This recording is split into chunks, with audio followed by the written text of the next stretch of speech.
We're so glad that you're here today as we wrap up our series on Rewarded. And next week, we kick off our brand new series that we're calling The Fruit of the Spirit.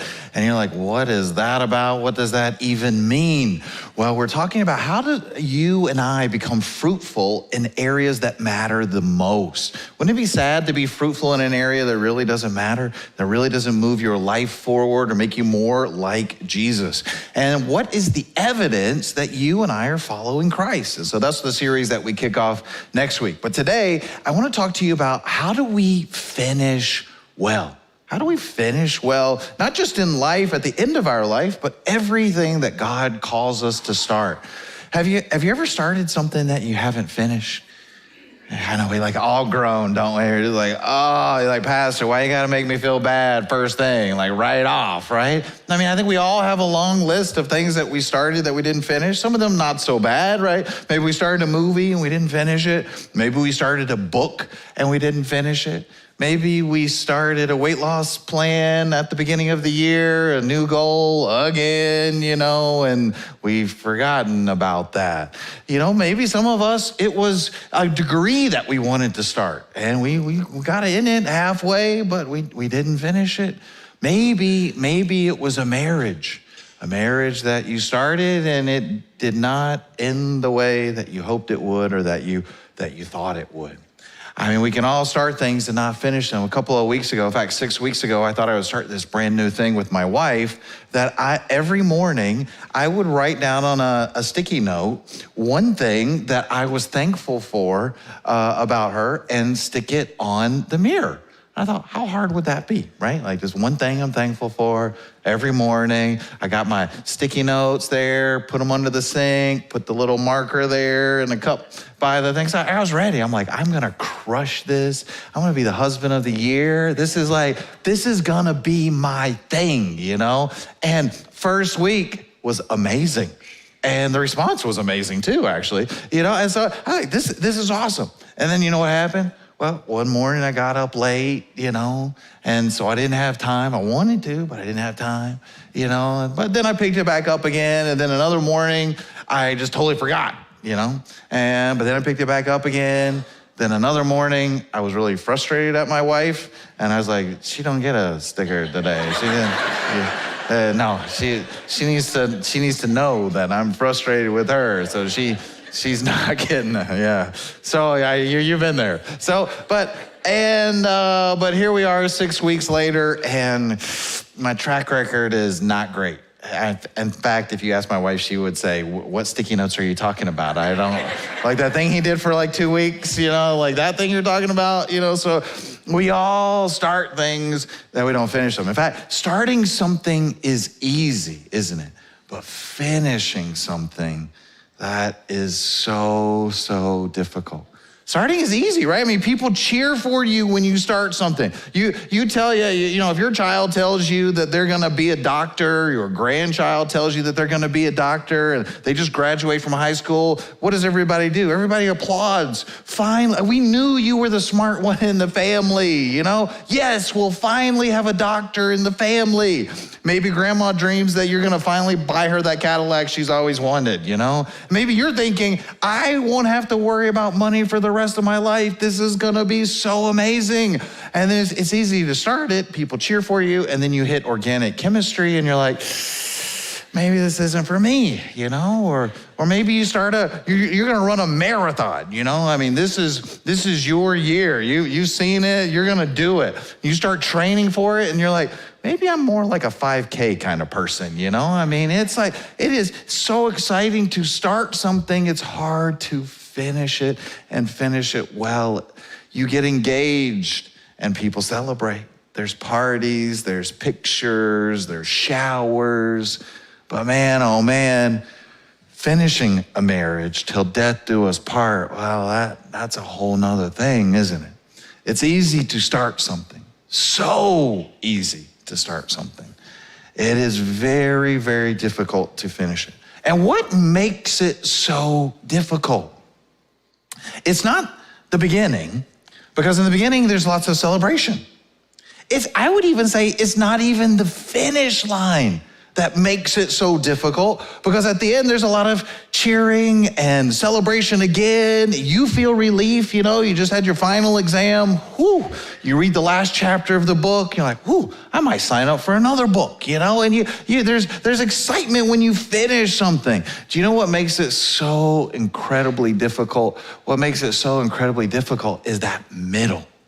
It's the middle, especially when it's a long middle. Especially when the finish line feels like till death do us part. Like, I don't know if I'm excited about that finish line. And that feels like a long, long time from beginning of starting something to finishing it. And the middle, and you can get into this middle place where you can't see where you started and you can't see where you ended. And in the middle, a lot of people get lost in the middle. In fact, we have a phrase for it in our society where when people, or in our culture, where people get lost in the middle. Do you know what we call it? We call it a middle life crisis, right? Where they're just lost. They're just like, I don't know if I want to keep doing this anymore. I don't know if I want to be married to you anymore. I don't know if I want to do this career anymore. I don't know. And some people hit the eject button, and they have fantasies of selling it all, moving to Montana and living off grid. Like no one knows who they are, And some people, there's a whole range of the middle life crisis, isn't it? You can buy a sports car. You can buy a boat, another house, you can trade your spouse in. You can, get a different career. There's all kinds of things because people can get lost in the middle. You know why the middle can be such a dangerous time? And so if you're in your 40s or 50s, boy, I think this is something that you should really think about. Do you know why the middle can be so dangerous? It's because quitting feels like clarity. It's to say, oh, now I see things so clearly that I couldn't see them before. But what if it's not really clarity? What if it's just exhaustion? I'm just tired. I'm tired of rowing for so long. I'm tired of running for so long in this distance, in this direction. And now I have this light bulb moment and I'm going to hit eject. Now, some people are not that dramatic, right? They're not like, well, that doesn't make sense. I'm not gonna hit the eject button. But do you know what some people do instead of hitting the eject button? They just kind of take their foot off the gas. They stop rowing and they just start drifting. They just start drifting. And what does that look like for us as followers of Jesus? Well, it becomes this thing where now we just say, I'm not gonna give up my faith. That's ridiculous. But you know what? I might just not pray as much as I used to. I'm just gonna stop praying. You know what? I'm just not gonna open my Bible and read anymore. I'm just gonna kind of come to church and just kind of do that thing. But as far as like really being engaged with my faith, I don't know. I don't know if I'm there anymore. I'm not going to be the one to forgive anymore. I'm not going to be the one to text first or call first. I'm just going to, again, just take a step back, take my foot off the gas, and let's see where this thing goes. Is that where you are today? Is that where you are, where you're saying, I just don't know if it's worth it anymore? I'm really having these doubts because, I'm right here in the middle. And boy, I don't remember where we started. And I can't see where we're going. And I do feel very, very lost right here in the middle. Can I tell you today that we aren't the only Christians who ever felt that way? The writer of the book of Hebrews, and I say the writer because we don't know who the writer is. Church history and tradition tells us it's the Apostle Paul. Some people think it could be Apollos or Barnabas. We don't know for sure who wrote it, but the book of Hebrews is written to a group of Christians, in fact, Jewish Christians who feel disoriented, who feel lost. They started following Jesus and they were so excited about who Jesus is, his message that the Messiah has truly come. But as they're following Jesus, and I don't know if you remember this or not, we've talked about this in a couple of different series, that when Jesus came, the understanding of his followers wasn't that he was creating something new. They didn't understand this as, oh, this is a new religion. This is Christianity. They understood this as the continuation of the story that God was telling. And so they just thought that they were Jews, that this was Judaism. This was the continuation of the story that God had started all the way back with Abraham. And as he promised this, the Messiah that would come, this is what was happening.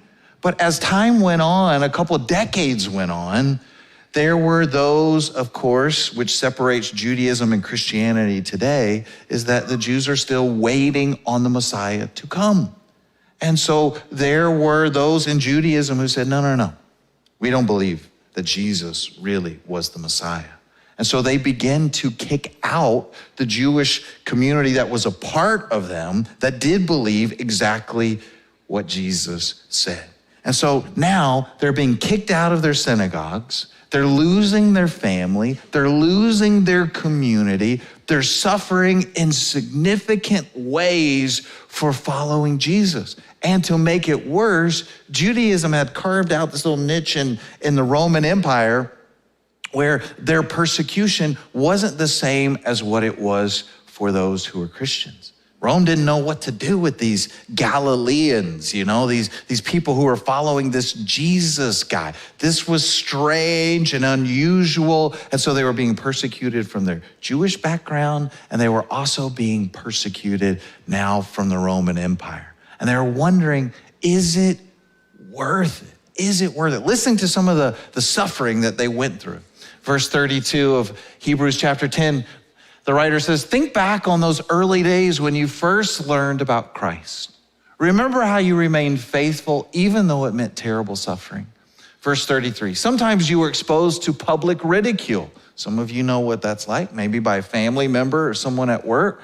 But they were also beaten. And sometimes you helped others who were suffering with the same exact things. Verse 34, you suffered along with those who were thrown into jail.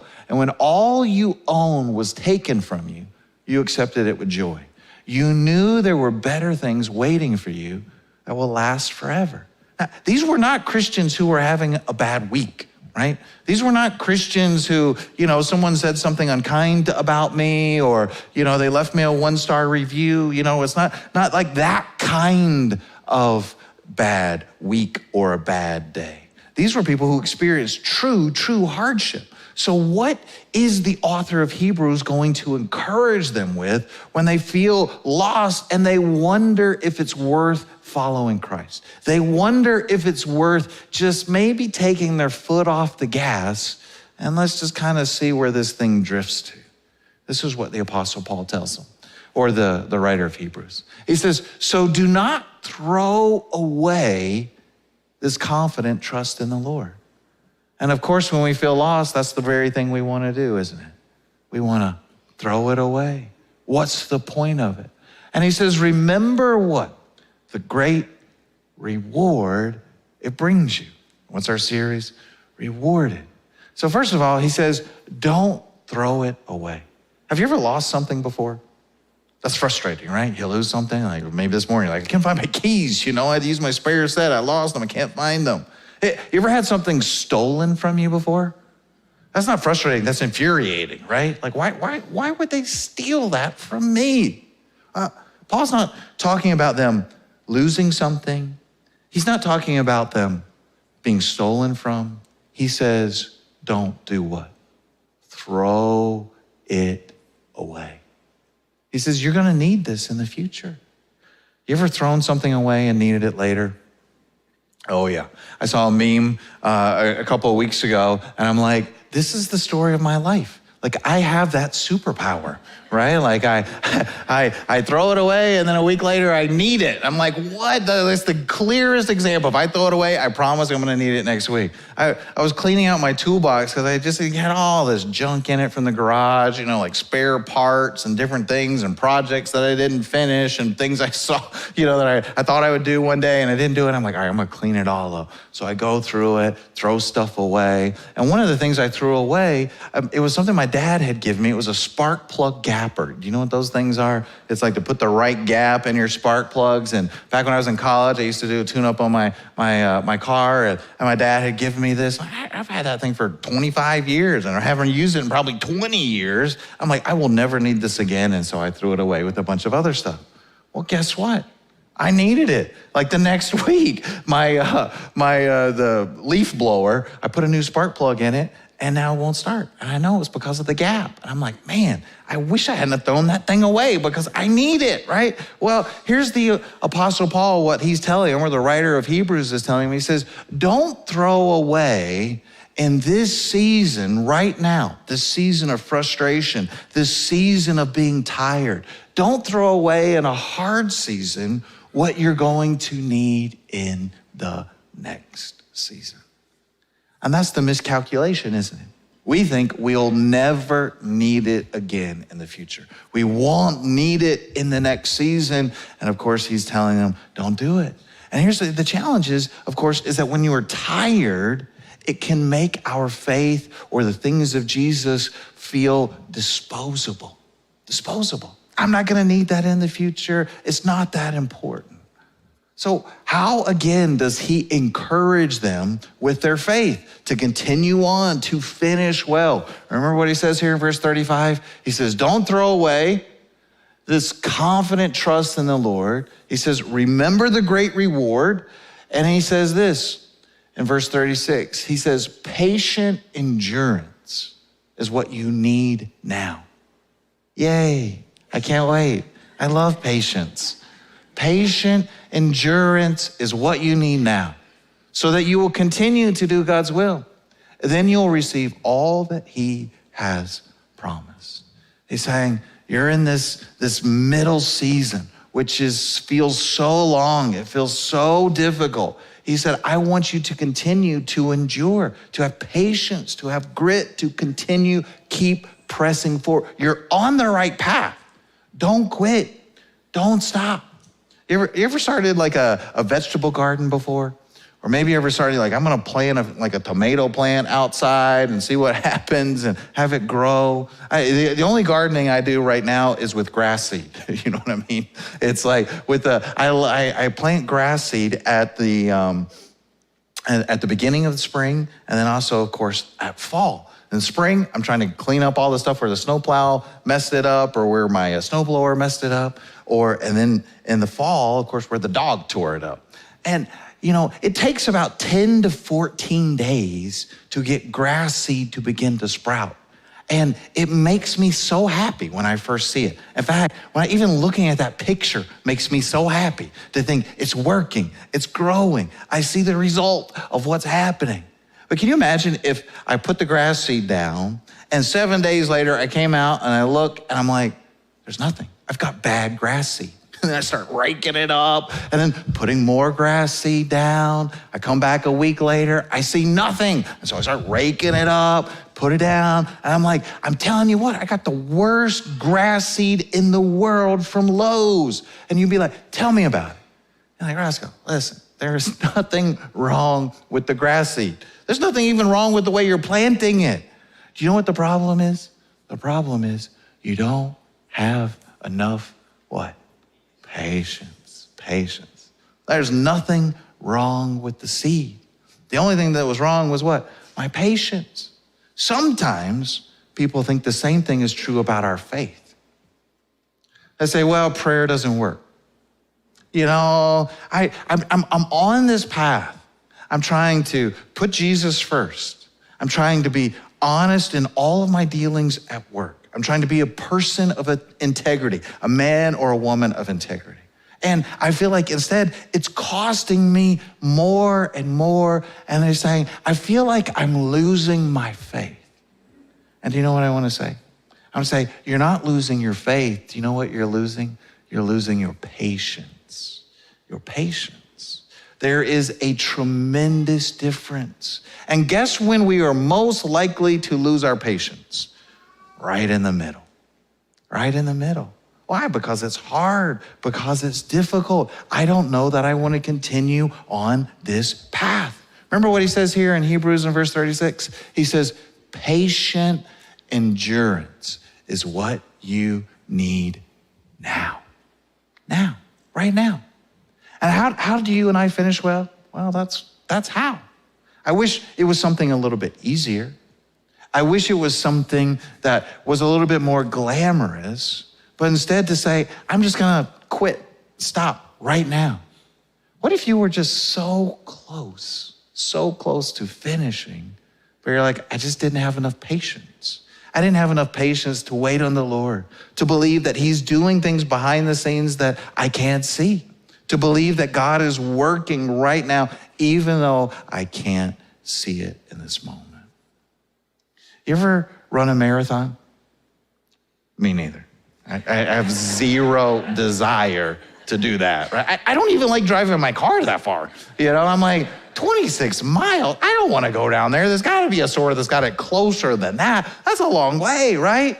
But several of you in the church are crazy enough and have run those multiple times, and you've shown me the medal that you got. And of course, you know what the medal says? It says, finisher. You don't get a medal for starting the race. You don't get a medal for getting halfway through it. You also don't even have to worry about getting a medal for the fastest time. You get a reward, a medal for just finishing the race. I love that. Your stride doesn't even have to be pretty, right? I mean, it could be the ugliest race anyone's ever run. But as long as you cross that finish line, you get the same reward as other people get. Maybe they ran it faster. Maybe their stride looked a lot better than yours.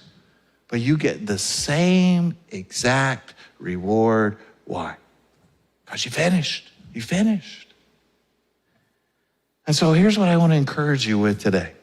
What if today's goal was this right here? And I want you to take a picture of this slide. What if today's goal isn't to finish the race? And some of us, we love to check things off on our checklist, don't we? Oh, I got this done and this done and this done. And some things, it's gonna take a long time to check them off. But what if today's goal isn't to finish the race, but it's to finish the day and still be in the race? And what if you reframed it to say, okay, I don't have to answer to the prayer requests today. All the issues in my marriage and home doesn't have to be solved today. But I'm still in the race. I haven't quit. I'm still a part of it. I'm still following Jesus. And to say, well, I still have all these questions about this over here when it comes to Christianity. Hey, welcome to the club. Me too. It doesn't mean you have to have all those things solved over here, but instead to know this is the path that I'm on. I'm on this path with Christ, and I'm going to stay on this path and continue to follow him.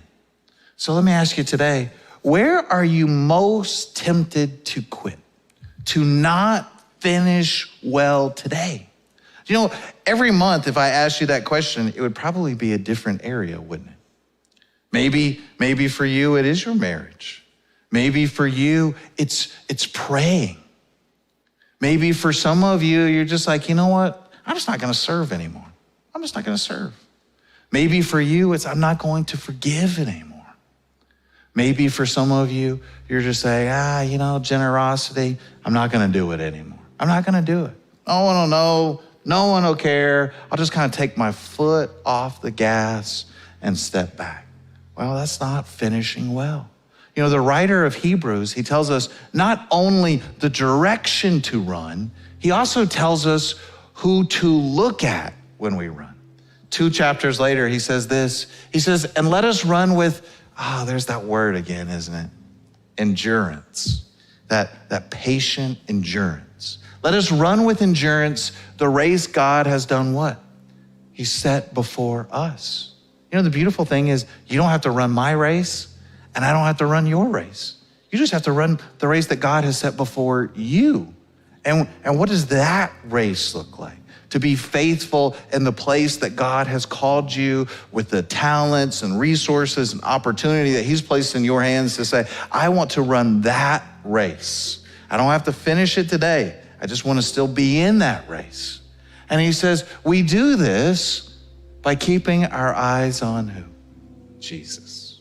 Not on me, not on your spouse, not on someone else, but we keep our eyes on Jesus, the champion who initiates and perfects our faith. Because of the joy awaiting Jesus. What was the joy awaiting Jesus? It was you. It was me. A relationship with us was what allowed Jesus to run and finish his race. It says, because of that joy of focusing on his reward, which was us, he endured the cross, disregarding its shame, and now he's seated in the place of honor beside God's throne. Jesus finished his race for us. He finished what was assigned to him to do on the cross for you and me. And because Jesus finished his race, you and I can finish ours as well as we keep our eyes on him. So imagine with me, what would it be like for you and I to be the type of followers of Jesus who didn't jump from shiny thing to shiny thing to shiny thing, who didn't jump from new thing to new thing to new thing, but instead we were faithful plodders. Just continue to put one step in front of the other. Even though it isn't exciting, even though it doesn't always feel glamorous, to know that we have our eyes on Jesus. We're running the race that he set out before us with patient endurance. That's the kind of thing that begins to change the world.